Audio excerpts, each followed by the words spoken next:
Hello, my name is Joy Ashby Cornthwaite. And I'm Susan Cosgrove.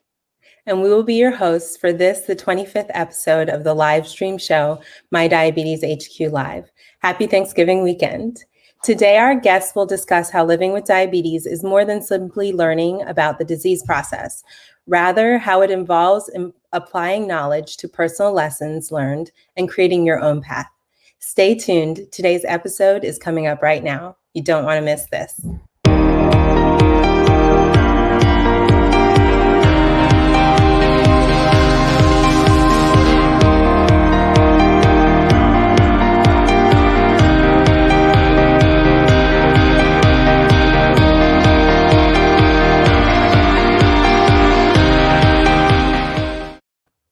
Before we begin, a gentle reminder that the content shared during the MyDiabetesHQ Live broadcast is not intended to be a substitute for professional medical advice, diagnosis, or treatment.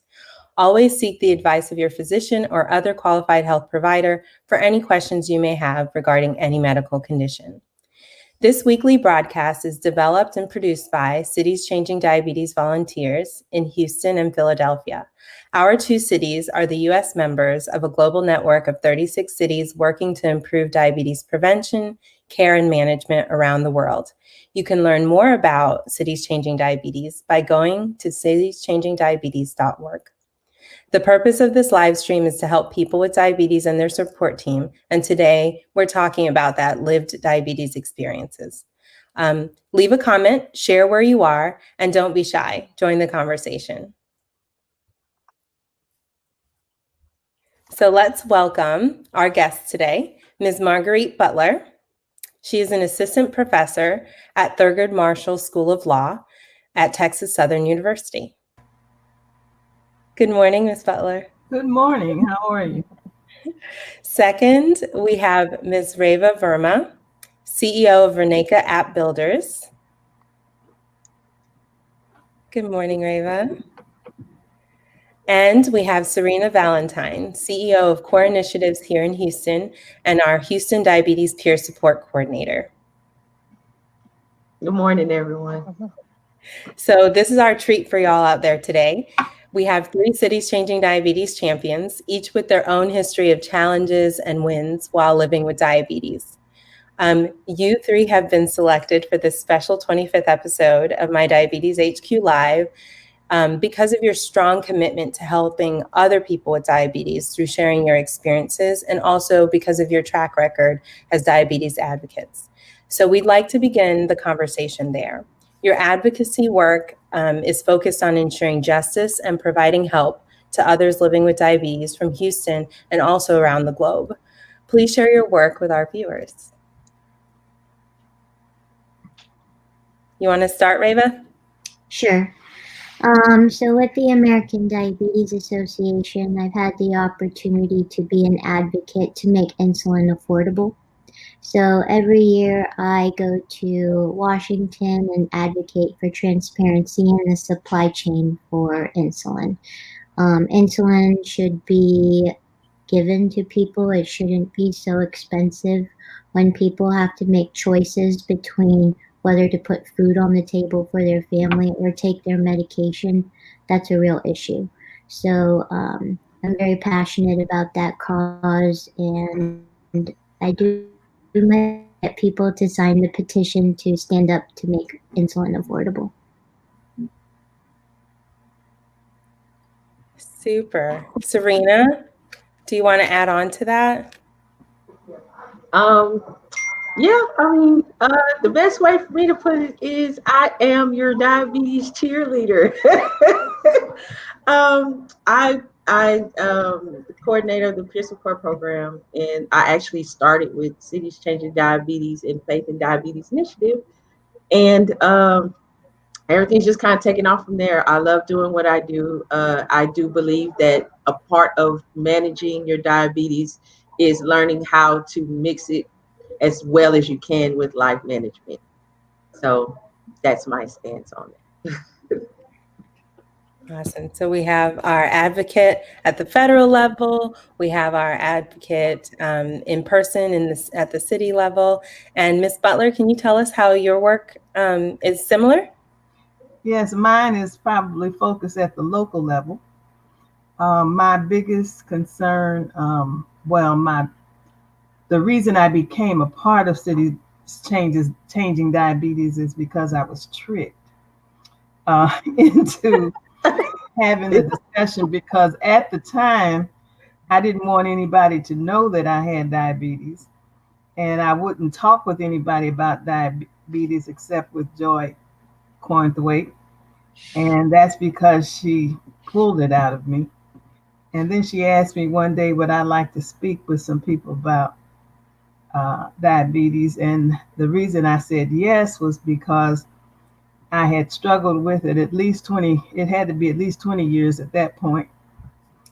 And because of what I had learned from her and how it had taken me from not wanting to talk about it to being able to having the information, not only to talk to myself about it, but to talk with others about it, I agreed to do so. And then when I went to speak with these few people, Klaus was in on it too.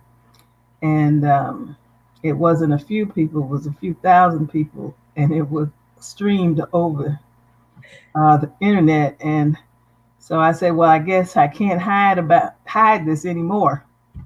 And so from that point forward, my biggest concern has been to share with people the things that I thought I needed to know or wished I had known early on in my diagnosis. No one shared it with me, no doctor, and there were no support groups that I was referred to. And so what I do is to advocate for people just having the information, and so that they aren't swayed by misinformation, because there's a lot of misinformation about diabetes that can really hurt people. And so I want people to have the truth. And I think truth is paramount to helping people make good decisions for their life. Mm-hmm. And I love that the three of you are kind of like an entire package for someone living with diabetes. You have at the local level, you have someone pushing for education, someone cheering someone on, and someone acting as an advocate on the federal and national levels. So thank you all for sharing your motivation and your passion, and also for how much time of your skills and yourself that you're giving in order to make this happen. And so in keeping with the season of giving thanks, we have a couple of special guests actually today. And so I want us to, can we enter our special guest? It's a surprise for Miss Butler.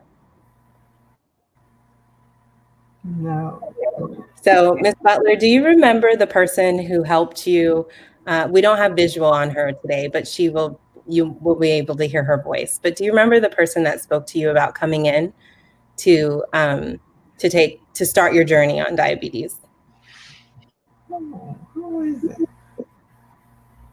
To start my journey. Mm-hmm. Candace, can you unmute? Hi, Ms. Butler. Hi, how are you? I'm good. This is Candace. How are you today? I will not complain. I'm surprised. Well, it is so good to hear your voice, and you are looking amazing.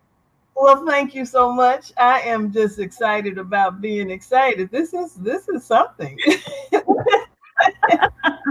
So, Miss Butler, Happy Thanksgiving. Huh? Happy Thanksgiving. Oh, happy Thanksgiving. Oh, Lord have mercy. Oh. Candace, do you want to start us off while telling us how you know Miss Butler? Oh, Miss Butler, we didn't make you cry. Oh, don't cry, Miss Butler. Well, we got a referral for her, and I called her and told her I was calling from the University of Texas regarding some diabetic education. Because her doctor sent a referral. And she said, well, who told you to call me? I said, well, Ms. Butler, your doctor asked me to call you. And she was like, look, I done already told him I don't want to talk to nobody. I'm fine. I am taking my medicine. And I said, well, Miss Butler, look, just do me a favor. I'm going to take your information. You're going to come in one time to meet. If you do not like Joy and what she is going to tell you, I swear to you, I will never call you again. And Lord. all these years later, look who's still calling.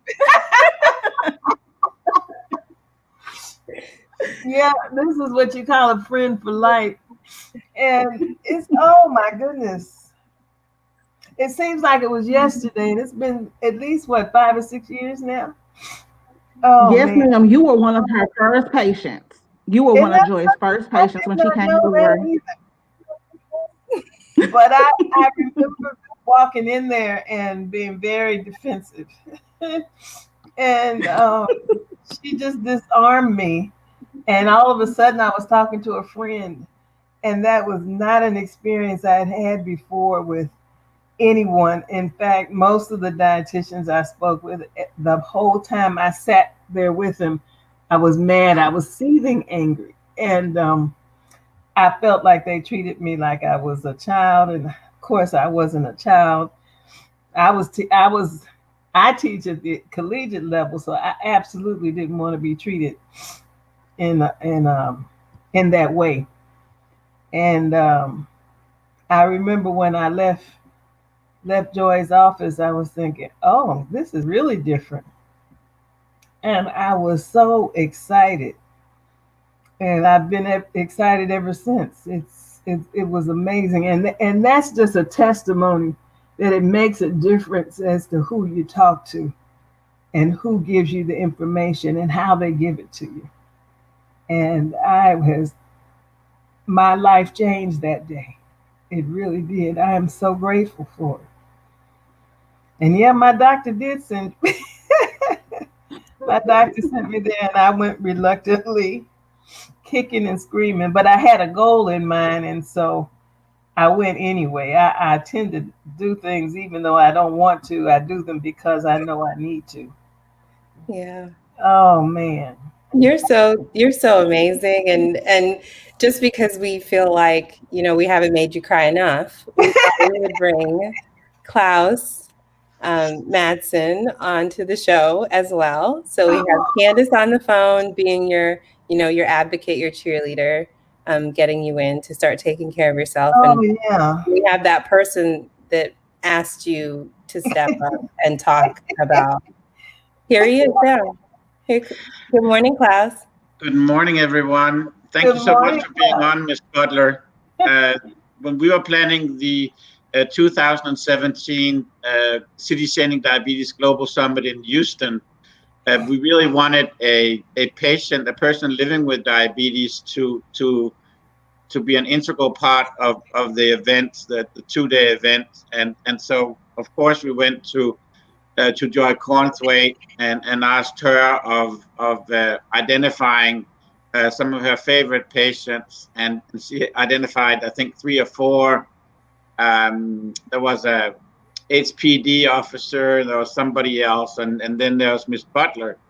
And then I had an opportunity to meet with Miss Butler in Joy's office one time, and it was a very memorable experience, and we've been great friends ever since. Joy and I worked with Ms. Butler to get ready for the summit. There was a film crew from Copenhagen that flew in to follow Ms. Butler and show her everyday life. And she came on as the very first speaker at the Global Summit in Houston, and she just blew everybody away. And it was an amazing experience. And thank you, Ms. Butler, for everything you've done for Cities Changing Diabetes, getting involved in the Faith and Diabetes program, teaching diabetes self-management education to the Brown Chapel, and inspiring so many others to fight for better diabetes care and management. Well, I just want to thank you, and I want you to know that but for you, I wouldn't be the rock star that I am.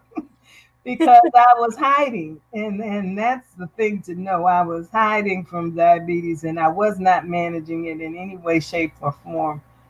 And I felt like an imposter up there. In fact, I asked somebody, "Why do you want to know what happened with me?" Because so up until that point, nobody really cared, and none of the doctors cared. They just, they threw medicine at you.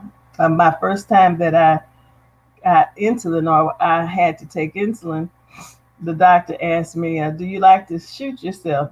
No? You like to give yourself shots?" And I said, "No." And he said, "Well, why not? Because you're going to have to give yourself shots."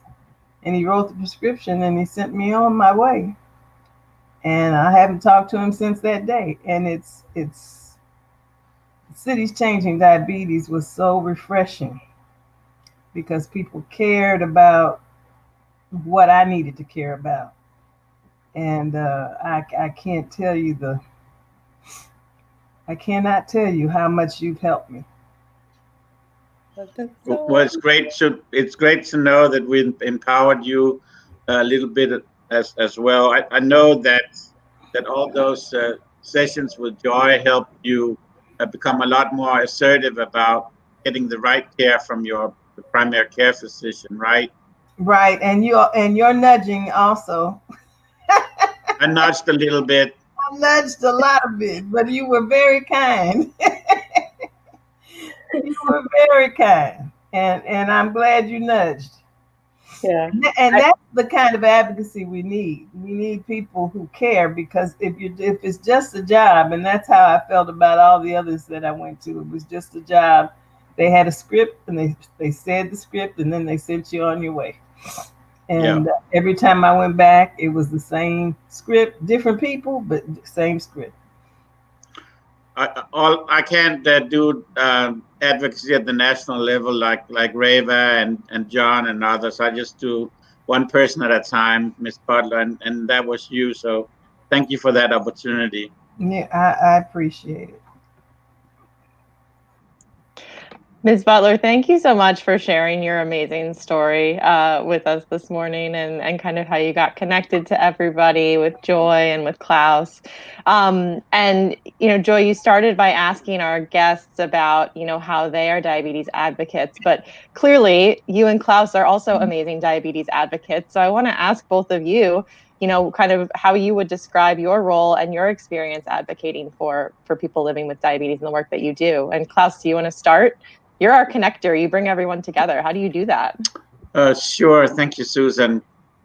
So my role is to help develop the initiatives in Houston, and also work with you on doing the same in Philadelphia. And so I think the main role that we have is to include people living with diabetes as much as possible. To make sure that the programs and initiatives that come out of Cities Changing Diabetes in our 2 cities match the needs of the community. And so it doesn't help to have big health systems or large nonprofits just plow ahead with what they think is good. They need to involve people affected by the disease, and people who really want help to better manage their disease, or they want to prevent diabetes in their community. Yeah. And for me, being an advocate, it stems from having been an advocate for my own family members. And so I really just focus on using my training to help people develop the confidence to self-advocate for their own care, and to be knowledgeable, to have discussions that allow them to make decisions with their care team. And so that's how I feel super passionate about having someone know about their disease and taking the reins of their disease. And I know that Candace is still on the phone with us, so I wanted her to to unmute herself again, because I cannot do my job without my team. And I cannot see my patients without my team. And sometimes you can train this, but for her, I think it was always intuitive. And she's an extension of the way and the philosophy that I care for patients, because she talks to them first. So Candace, can you speak to that? Yes, ma'am, definitely. I think being the first point of contact is also very, very important because you are the voice of the next line of your care. So if you start that phone call off with care, compassion, understanding, and listening to the patient's needs, then of course, everything else is going to be kind of pretty much a walk in the park, only because the patient is going to come in the door feeling comfortable and confident that the person that's going to see them and care for them and guide them will also be caring and compassionate and willing to listen. Thank you so much, Candace. And I found that to be so true because, as I said earlier, that was something that it was a fate worse than death to go to see another dietitian for me. That it was just, but I had to go, and I had my guard up, but I did feel a little bit more comfortable because of the conversation I had with Candace. She helped to derail me, if you will, a little bit. So it makes a difference, and I have found that with all physicians, the people who take appointments for all of the physicians that I go to, it makes a difference who talks to you first. It makes the difference. Yeah. What do you all think, Serena and Reva? Well, I always say customer service rocks, right? I mean, because people going into the doctor's office, it might not even be diabetes, it may be something else. They already don't want to be there. So making their experience as comfortable as possible will make them want to come back. So yeah, yay for customer service. To echo what Serena said, it does make a big difference. And what Miss Butler said about, your first point of contact helps ease the process. Joy can attest to this. I have extreme anxiety when I go to the endocrinologist. My blood pressure spikes. I'm sweating. I'm like, talking really fast because it feels like you're Yes. going in for like a punishment sometimes. And instead of, going into the taskmaster, it's reassuring to go into someone who genuinely cares and can, kind of help you along the way instead of being like, well, you should be doing this. I can't really do anything for you. See you in 6 months. Diabetes is a 24/7 job. It's not a 20-minute conversation with a doctor every 6 months. So if you can have someone who really invests in you and you can connect with that person, it definitely makes a huge difference in your diabetes care. Yeah, I feel like that's a really common theme that we hear over many of our episodes is just how important it is to have like that collaborative approach to care, and also how kind of all of that, whether we're talking about the individual level, the local level, the federal level, kind of all of that results in building like a safe and healthy community for people who are living with diabetes, where they can really, you can take care of yourselves, and do everything that you need to do. So Joy, do you want to talk a little bit about kind of how the work that you do translates from that individual level as a diabetes educator, to some of the broader Cities Changing Diabetes initiatives? Yeah, so I guess the tables have turned a little here. So just to echo what these amazing, incredible women have said already, and Klaus as well, I came into this field because I care. And I know that the work that I do in clinic is important, but I hear and I listen to what Serena says, to what Reva's saying, to what Ms. Butler is saying. And I hear the need for help and support outside of the walls of the clinic, right? And so I have been so blessed to have been called upon and invited and embraced by Cities Changing Diabetes as a platform to extend my network to people who come to me in order to provide them care on the outside, in their communities, in their faith homes, online, to teach other clinicians to do this as well. I think that we all in the diabetes community have to work together to give wraparound care and to give like a full, I'm a hugger, so a full hug to our patients living with diabetes, because you all are so special. And oh my goodness. I know. And you know, my why was my dad, and he's not here anymore. And if he was here to see this work, I mean, amazing. I just know he's looking down on us and thinking, you know, this group is amazing, changing the way that people living with diabetes experience their diabetes and really allowing them to live, thrive, be with their families, be here for years and years, meet their grandkids. I just know he would be so proud of us, guys. So let me get it together. That's amazing, Joy. Thank you so much for sharing and for articulating that. And you mentioned a couple things, including, you know, that listening and that embracing. And I'd like to hear from Reva, Serena, and Ms. Butler. Just, you know, when you came to that, when you found providers, when you found your community, when you found those people that, you know, could embrace you and could make you feel like you were being heard and listened to, you know, what was the impact on that, on your ability to take care of yourself, to stay healthy, you know, to manage your care? And Serena, we'll start with you.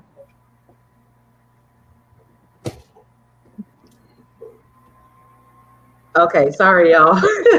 The mute button. Matter of fact, that's exactly what I'm going to talk about. A lot of people don't know I'm visually impaired. And so this time last year, I could barely see. And I'm not going to lie to y'all, when I first started working with Cities Changing Diabetes, I had just had my first eye surgery when I was doing Faith in Diabetes. And I was so excited to be working with everybody, and I was just like really excited. And then when my eyes started getting worse and I really started getting to a point where I really couldn't see, I was like, oh man, now I'm not going to be able to work, and not going to be able to do this, I can't do that. And I was like, I honestly was ashamed to tell Klaus that I was having problems with my eyes, because I was like, oh, they're going to think I can't do what I said I was going to do anymore. But that was no issue. Like, it was no issue with any of anybody that I met in CCD. One of my good memories was going to, it was a ADA event last year, and I was Joy's tag along. I had to follow her everywhere in the place because I couldn't see. It was fairly dark.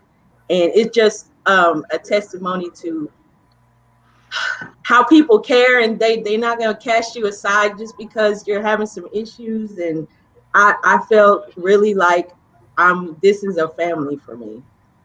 So yeah, so I'm going to stop there. Okay. We're all going to be crying by the end of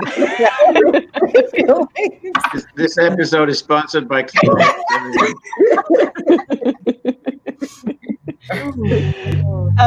Reva, I'll go to you next. Could you talk a little bit about what it's like to find, you know, kind of that sense of being embraced, listened to, heard in your care? That sense of being embraced and heard is so empowering. I can personally say it's given me a boost in my self-confidence to manage my diabetes. I've had diabetes for about 17 years, and I can say that it's been a roller coaster. You know, you have your highs, you have your lows, you're doing really well managing, and then you get kind of discouraged, and it's constantly this wave. And if you have people that can, you know, bolster you up and reassure you that you're doing the best you can, it's so empowering, and I'm like forever grateful to the people who have been able to do that for me.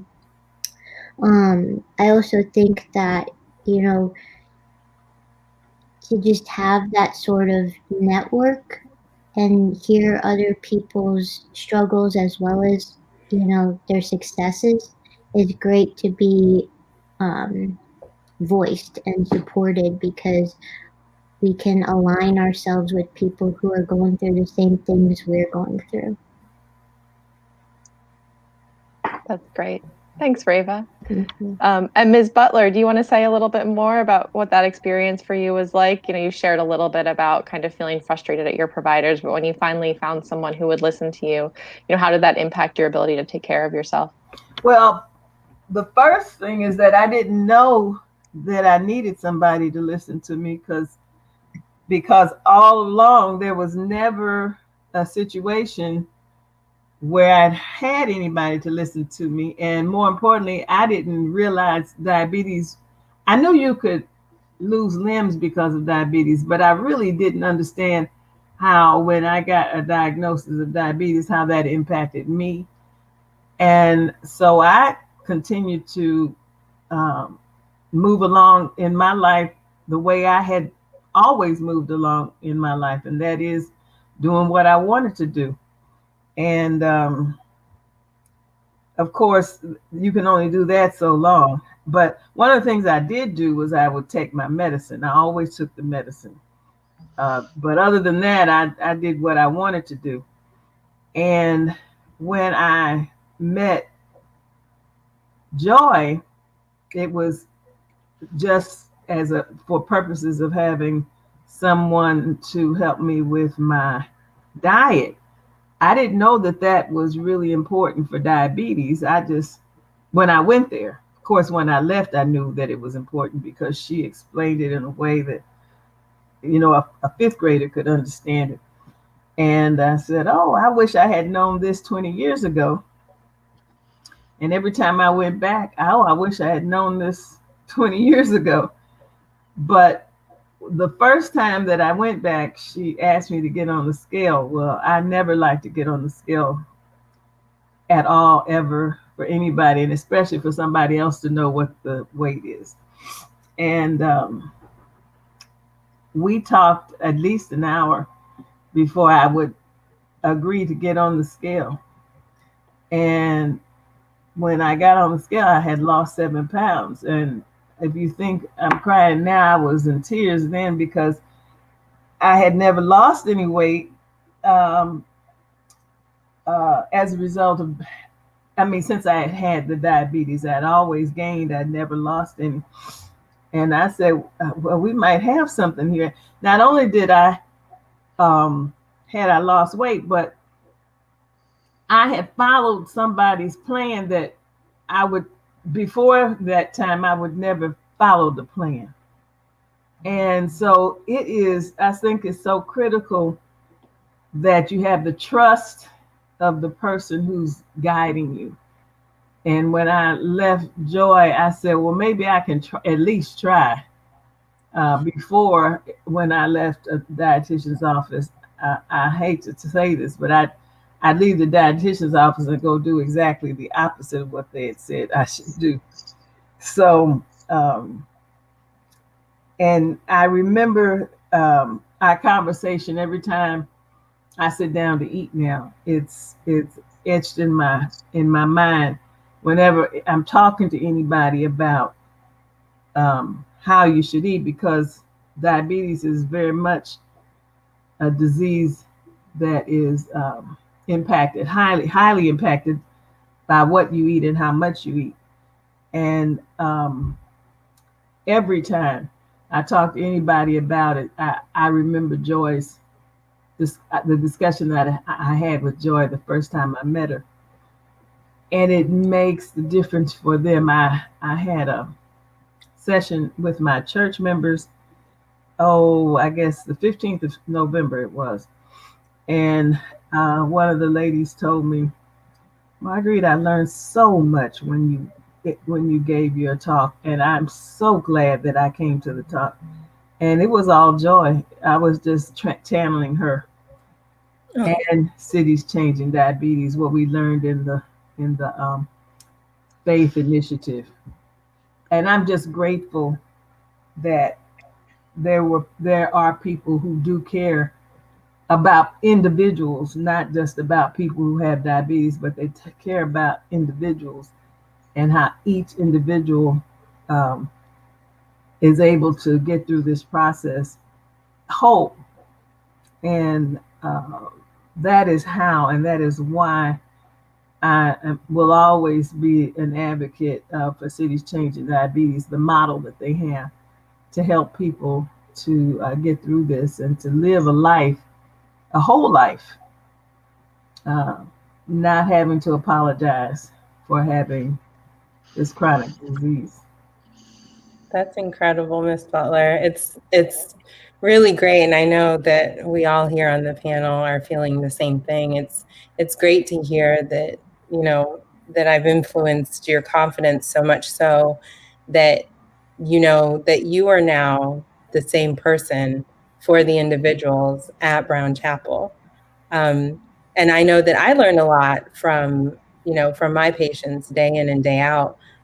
Is there anything that you've learned now that you're a faith and diabetes educator yourself in your church? Yes, everybody has the same challenges that I had. they probably haven't had diabetes as long as I did. And I keep saying that no, somebody should have told me, but I just believe that the fact that I went through it for as long as I did without any help helps me to be a better helper to others, because I don't want them to go as long as I did, not understanding what it is that they needed to do or they need to do. And to be able, as Joy would tell me over and over and over again, and to be able to forgive yourself, that you're not going to be perfect, that you will make some errors, but the goal is to stay on this straight and narrow. But if you fall off, you're not going to die if you get back on. And so the confidence that Joy helped me to build, and how Cities Changing Diabetes helped me to build, because I think it's in conjunction. If Klaus hadn't asked me to speak at that session, and if I hadn't been able to go to Copenhagen and speak to people, I remember in Copenhagen, I asked somebody, well, why do you all want to know this? I mean, it just seemed to me that it's a lot of people who have diabetes. Why would you even want to know anybody's individual story? And they were quick to tell me that it helps them to do the job that they have to do, to understand individual stories. And it never occurred to me that that would be the case, because most people that I had encountered up until that time didn't seem to be concerned about the individual. It just seemed to be a job for them. So it has been helpful to me, because it helps me to empower others who have been on the journey a long time or who have just started the journey, because it's important for them to know so that they can help other people. You know, we don't get to influence everybody in the world. We just get to influence those in our sphere of influence. But it's a concentric circle, and it spreads out. And if the right information goes out, people are not going to be have the problems and the challenges I think that I had, if they get the right information. Mm-hmm. This is so good, y'all. I think we needed a moment to, you know, to pause and reflect. And I love that there's a common thread, because I think there is a lack of understanding of the common thread of diabetes care. and about living a life that is healthy and secure and safe and supported.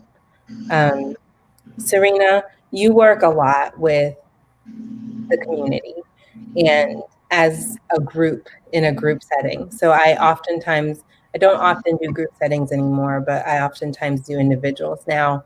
Can you speak to the shared experience and the importance of hearing from others who have that shared experience and what that really, really does for someone's diabetes care? Yeah, sure. I'll talk about how it helps me.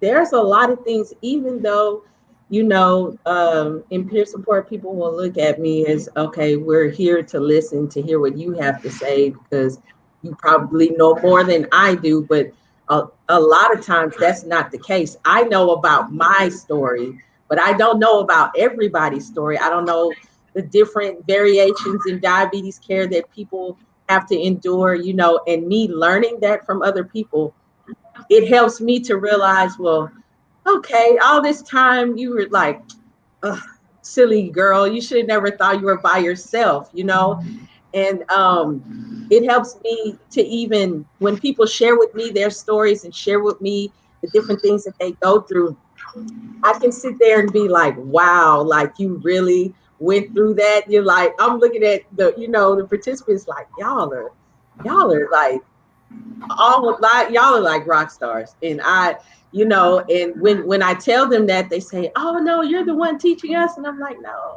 you don't understand. You're teaching me. You're teaching me a lot. And I dare not get in front of people and act like I know everything, because I don't. So it helps a lot to learn different variations. And even what I hear from one person, there may be someone else who's dealing with the same thing that person's dealing with, and I can even share, with that person's permission, the story of someone else, and so someone else doesn't feel alone. It's a domino effect, and it's very powerful. It is so powerful how that happens. Yeah.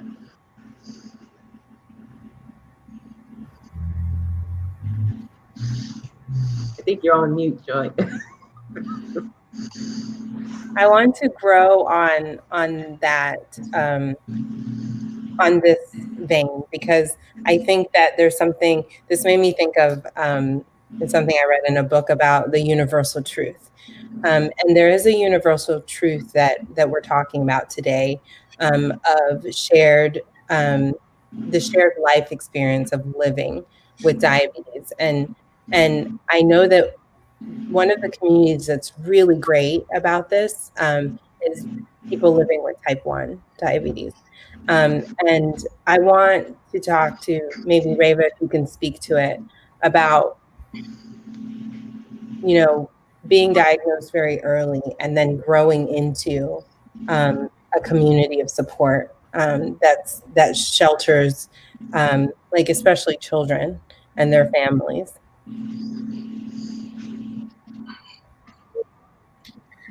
Yeah, so or my experience from being diagnosed very early on, you go from this experience where it's not just you, it's the family affected by the diabetes.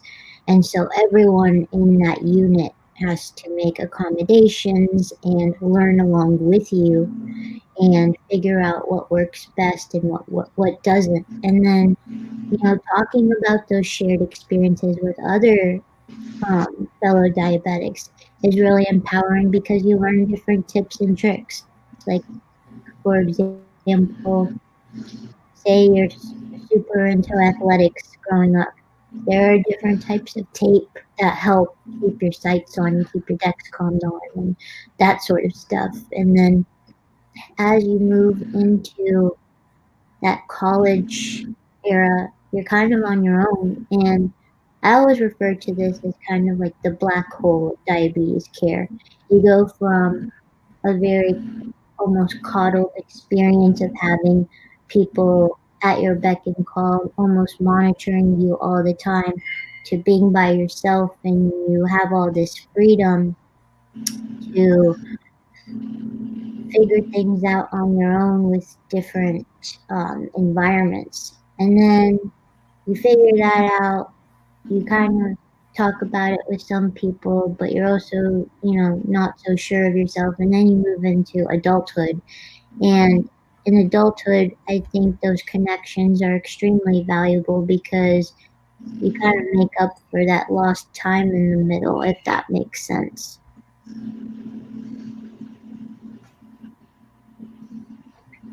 You're muted, Joy. I try to give you guys privacy with all the maybe background noise. Maybe this is a good time to have a conversation with all of us, because people may be watching this right now thinking, we're so busy in life. We have kids. I know I have kids. They're being very quiet right now, so you guys don't think they're here. But we have kids, we have jobs, and we volunteer for Cities Changing Diabetes. We know why I'm driven. My whole family is invested in my diabetes advocacy, I think. But what drives you all? What keeps you coming to volunteer, even though your time is very precious? Okay, I'll start. Me going through my difficult times and the complications, because I have experienced a lot of complications due to diabetes. I want other people to know what can happen if they don't take care of their bodies. And my whole thing is, I don't want to see anybody else go through what I have. So that's my driving force. My bad experiences turn into almost like going into a mommy mode. Like, I don't want anybody else to deal with this. So let me tell you what you can do, and give you information you need, and some of the tools that I can provide to you so that you can properly manage your diabetes. So yeah, I don't want anybody else to go through what I have. So that's my push. My push is that I want people to have the correct information. I have that same concern about not wanting people to go through it. But I think that because of the misinformation, and I'm not just talking about from physicians, I think physicians are just, I don't think they give you misinformation, they just don't give you any information. They give you pills and insulin, and then they tell you how to take it, and then that's all the investment they have in you. But I think that people need more than that in order to be able to manage it. And so I like the peer group being able to have information that is correct to be able to share. And I say that it's correct because there are many people who think that they have the answer for diabetes on what needs to be done. And it's misinformation, but people follow it because they haven't been successful in any other way. The day that we were getting ready to leave the summit here in Houston, a gentleman who would work at the hotel asked me if I was a part of the conference, and I told him yes, and he said, "Oh, well, I know how to cure diabetes." Oh yeah, I think he said vinegar. I'm not sure. If you do vinegar and something else, and then it'll just go away. And I think I told Joy, listen to this gentleman. He knows how to feel. He knows how to handle this diabetes. And so we both just looked at him. We didn't say another word, but it's so much misinformation. And so I want to be the bearer of the correct information. We've been through a political cycle where information that is told to people is just not true, but people believe the information that's not true be true because of who says it. And I think that if you are dealing with people who who respect you as friends, then they're much more likely to pick up the mantle that you give them than to take some mantle from someone who doesn't know anything about the condition. Are we going around the world? Yeah, so my reason for volunteering my time with Cities Changing Diabetes is because this has become my family, my diabetes family. And I want to, give that opportunity and advocate for that opportunity for people to be a part of this amazing initiative that we have going. They need that support. We have that support. You need a recommendation for a doctor who specializes in a certain type of care that aligns with your personality, we have that for you. You want to talk about nutrition, we have that for you. You need a friend to just hold your hand, we have that for you.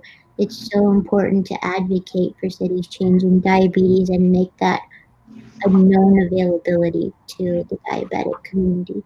And Reva, your work, before we go on, your work and your company is actually the workhorses behind creating the MyDiabetesHQ platform that we will go live with in January, correct? Yes, that's correct. So MyDiabetesHQ will be an online portal that will allow people to have a trusted resource to, have a community where they can talk about the different aspects of diabetes, and it's all vetted by verified resources. That's excellent. I cannot wait for that. And the additional portion of navigating, we came up with this idea when we launched Cities Changing Diabetes here in Houston. And I was one of the members of the action work group for what has come to be known as the MyDiabetesHQ platform. And our hope and our dream was to have an online platform that allowed people to communicate and to interact with one another, but also have a live navigator portion where someone could help guide them with questions towards clinicians and also community groups. So in essence, the MyDiabetesHQ platform is a connector of all of our networks in our community here in Houston to provide people with all the things that Reva just spoke of, and to give them that gentle, warm hug all the way around for their diabetes care. So it's something that I'm super proud of, and I just love that I can work with you all on this. Reva, your dad, Umesh Verma, and Shankar, your team members. And I just, I can't wait for it to go live, and you'll hear about it here on MyDiabetesHQ Live. So we'll tell you when all that is ready and ready to go. And Susan, you're not off the hook. So you have to tell us how and why you volunteer so passionately for Cities Diabetes. Yes.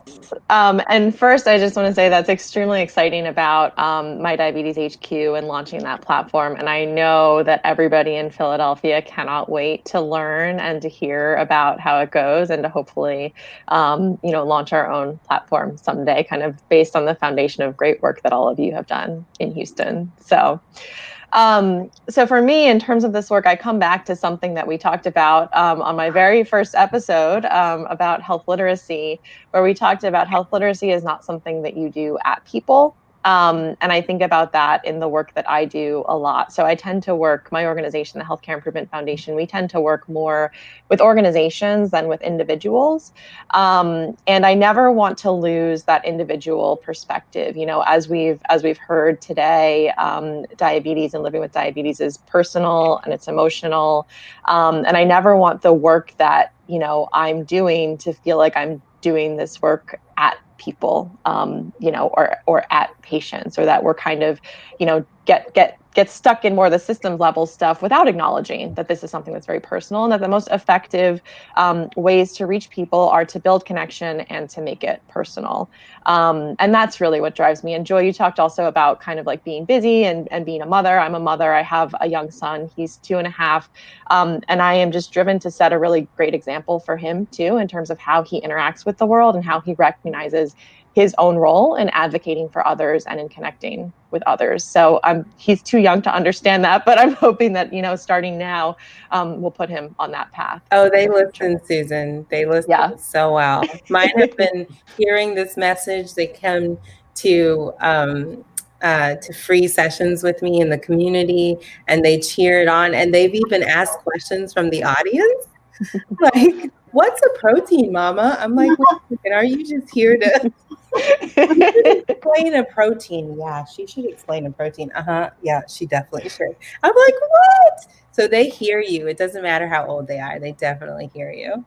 So, Klaus, on to you, and Candace will join us in this. Yeah, so all of you have been fantastic volunteers, and Joy especially. So many times during Cities Changing Diabetes, Houston, Joy got so interested in all the 5 initiatives, and I really had to pull her aside one time and say, we need you to get the MyDiabetesHQ.org platform developed and in shape. Focus on that, please.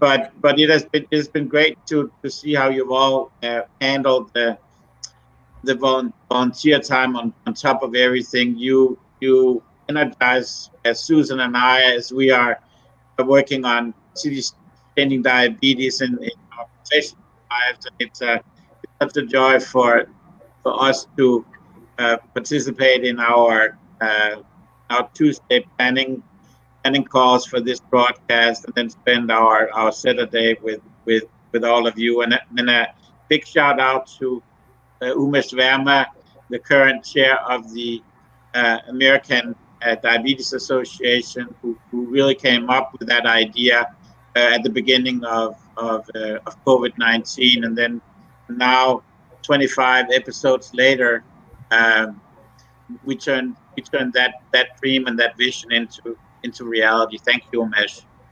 Yay, Umesh.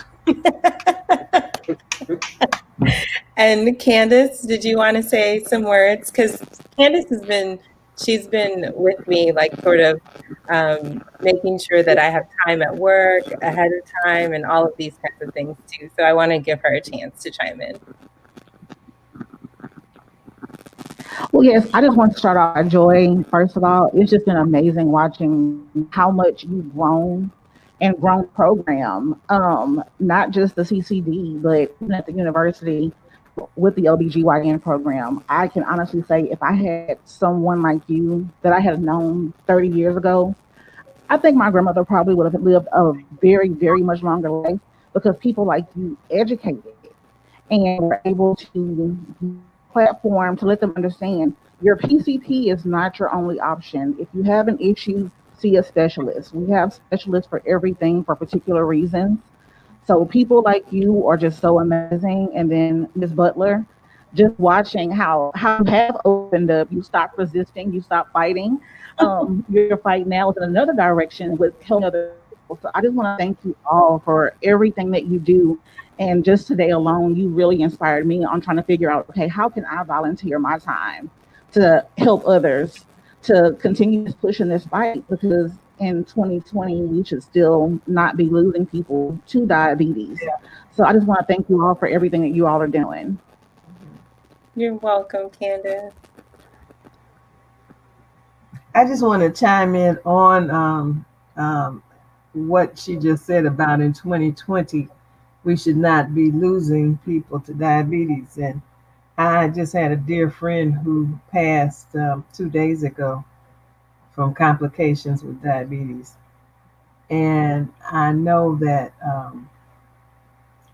her husband tried really hard to reach her, and I guess she's around 65. but she's had diabetes for quite a long time. And I think that had she been able to meet someone like Joy earlier, that I'm not going to say she wouldn't have died, but I know it wouldn't have been from complications of diabetes. So people are, and there are people who are friends and family members or friends of friends that are still dying from diabetes, and Lord knows that it doesn't have to happen. It does not. And, you know, none of us does this work alone.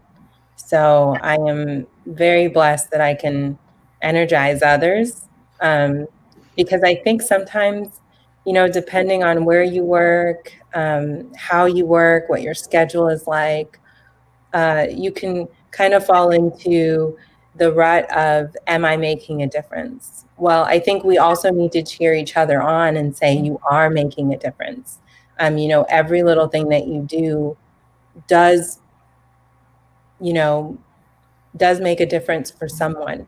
It may not be today, it may not be tomorrow, but just keep at it, keep cheering them on, because, you know, today may be the day that you change their lives. And I think that as advocates, we want to do this for others, but we also get a very deep sense of satisfaction and just happiness and fulfillment with knowing that we've changed each other's lives. And so I think it's okay to tell people, you know, that you've changed my life, and do it often. Be grateful for them always, every day, not just during Thanksgiving, but every single day. Just thank them for helping you be the person and the advocate that you are today.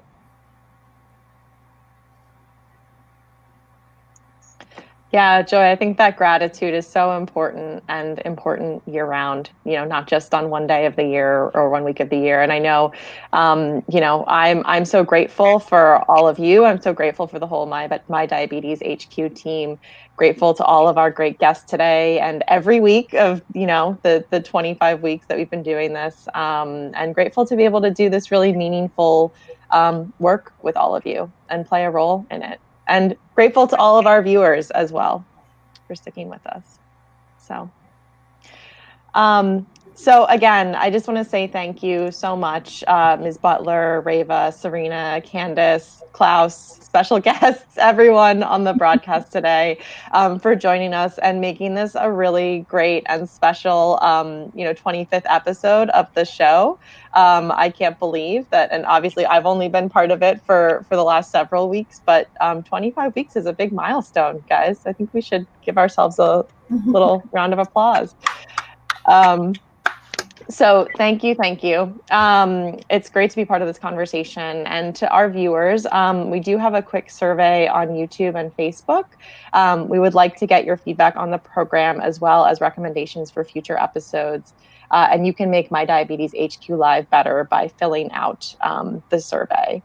And just a reminder also that recommendations for care, as we've talked about, care is personal. And we're really grateful to our guests this morning for sharing their experiences and advice. And we urge you to communicate your challenges and seek the advice of your physician and care team with any questions you have about your care and your condition. So with that, it's been another great start to a Saturday morning with a great guest panel. And to our viewers, we hope this conversation has encouraged you to consider how to personalize your care and provide ideas with how you can choose to become an active advocate for yourselves and others. So mark your calendars, because we will be broadcasting again next week. We're here every Saturday, 10 a.m. Central Time, 11 a.m. Eastern Time. You can join us next weekend on Saturday, December 5th. Thank you so much, everyone. Thank you for being part of the MyDiabetesHQ community. Joy, any other final words you want to add? No, thank you everyone for joining us today, and leave us a comment. Let us know if there's anything else that you'd like to hear from our guest panel. And if you'd like to volunteer as well, go to cities changingdiabetes.org and choose the contact button there.